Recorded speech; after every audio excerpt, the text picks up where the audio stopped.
So I'm raking hay out here in the river valley along Cool Road, and I thought that it was kind of an interesting story that was told to me a little while ago. But during the flood that I rescued Richard R. Peak from, it flooded just as bad here. And this river valley where my tractor sits, my tractor would have been nearly completely covered in water. You can see where the tree line is there. So if you take the tree line there and all that debris that's in that tree, if you bring it straight across, there would probably only be a foot of water, a foot of the tractor sticking out over the amount of water that would have come up in to the cab. That's how much water was here, which, you know, it's a river valley or a creek valley. This is about what it looks like normally. Obviously my hay washed away, that's it in the trees, and that field there was 4 feet tall or better. Beautiful. There was debris from the flood before out in there, but it's all gone now because it washed away. The water came down here so violently and bad. You can see in this tree here that this water was probably 20 plus feet deep in there. It went up the bank on the other side. You can't hardly see anymore how high it was over there. But if you look up in that cornfield way over there, that cornfield that's way out there, well, that took about 1.5 acres of that field and washed it downstream, gone. That house there, the water was pretty near up to the front door of that house right there behind the tractor. And one of the owners lives, well, he's passed away. That was one of the owners. The other owner was there, lives there still, and an owner there, and so on and so forth. This is Kuhl Manufacturing, K-U-H-L. If you have chickens, poultry, or are in any kind of the poultry business, this is what you want to look up online, is K-U-H-L Manufacturing. They do poultry stuff and dishwashing and all kind of commercial washers and stuff. Okay, so this story is not over here yet. About 1.5 miles that way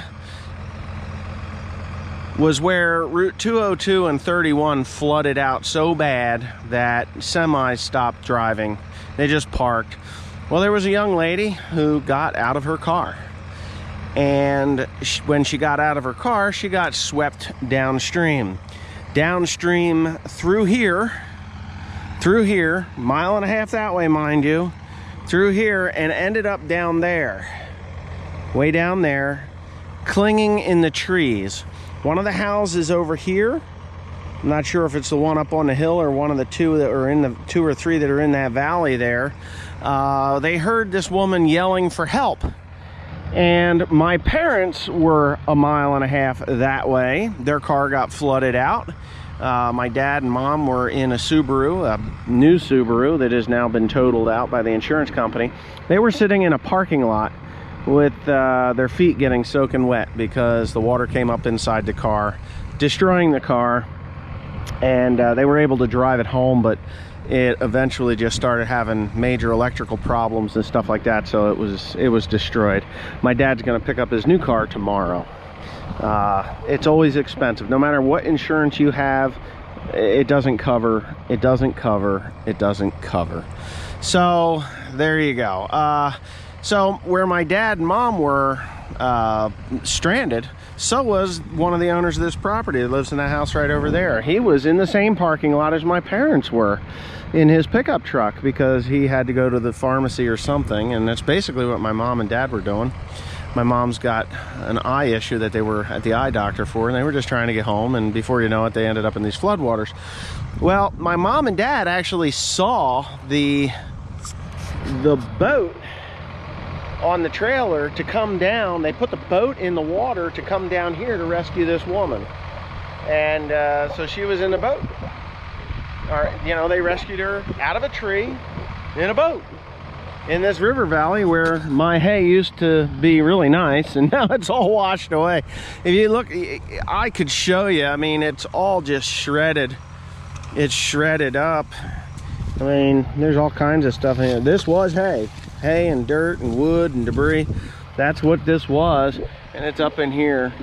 So if you look up there, that's at least 8 to 10 feet, and then it's another 8 to 10 feet deep there, or if not 12 feet deep there, from the base of that tree to there.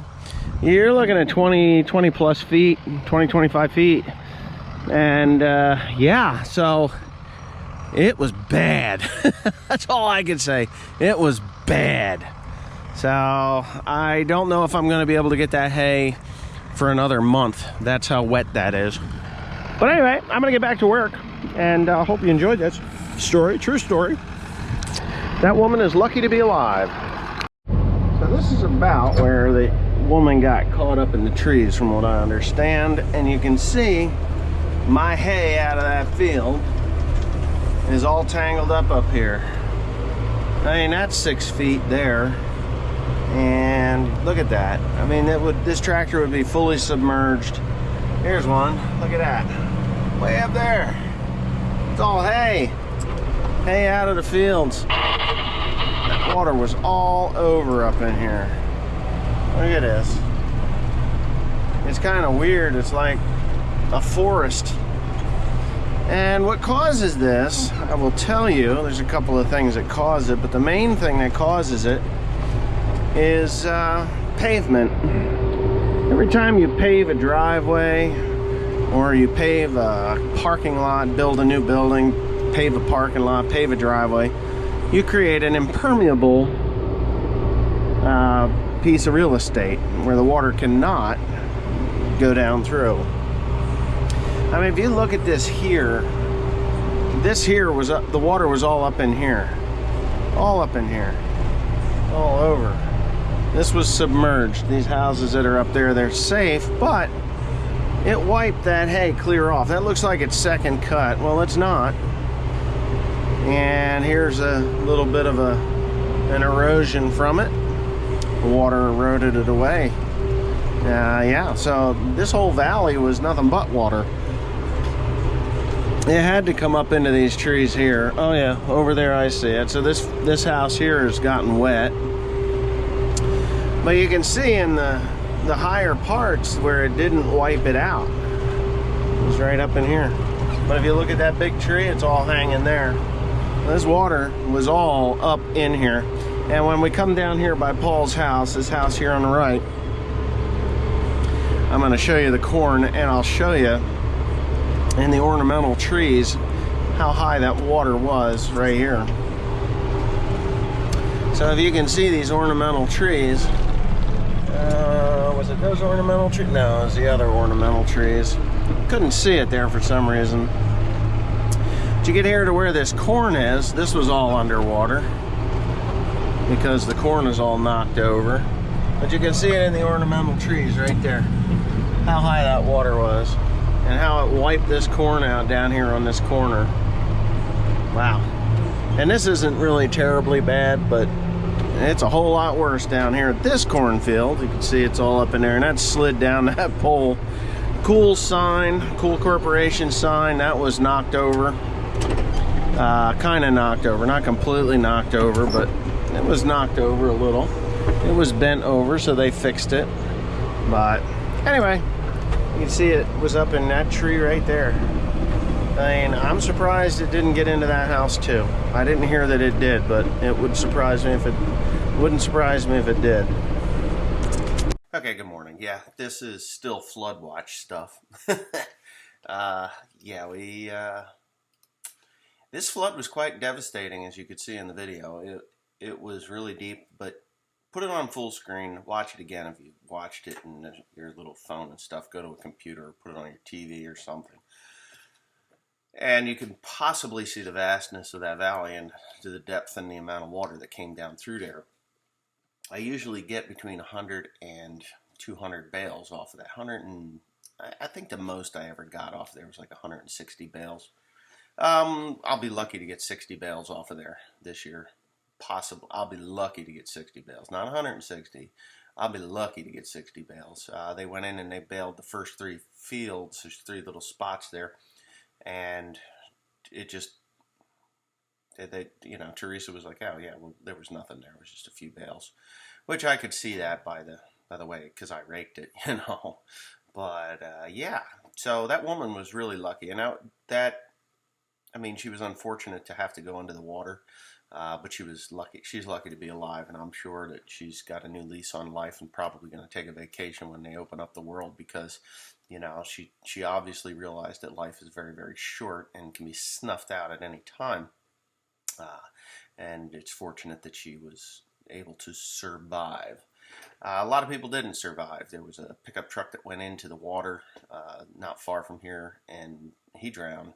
The water actually washed him out of his truck, and they found him 2 miles downstream, hung up in bushes and stuff as the waters receded. Yesterday, I was speaking to a friend of ours, family friend. He hunts on our property, and he had to go rescue his mother-in-law. And he did finally catch up to her, but he said his truck went sideways. He said I had it in four-wheel drive and just gunned it. He says, and I think my front wheels were paddling through the water as he was going sideways down the road. He says it just kind of. He said it wasn't far from ending up in the same spot that the fellow that went in the water and died was at. So that's how deadly water can be. So if I know I got a lot of criticism for driving my tractor out into that water because I don't know what's there. Well, you're right, but I was in a tractor, and I wasn't scared at all to do it. But a pickup truck is going to float away. And I do believe that Richard's pickup truck would have floated away if he hadn't had it loaded down so much. But my parents, they were worried that their car was going to float away because it started to rock. And they were in a parking lot in a high spot in Flemington, and Dad's feet were soaking wet. He had to dry his boots out. My mom, she just put her feet up on the seat, but she said, "Dad, there's water there." And they did finally drive out of there, but they were fortunate because this woman was literally 20 yards, 30, 40 yards away from them, just a few hundred feet away from them when she got swept out.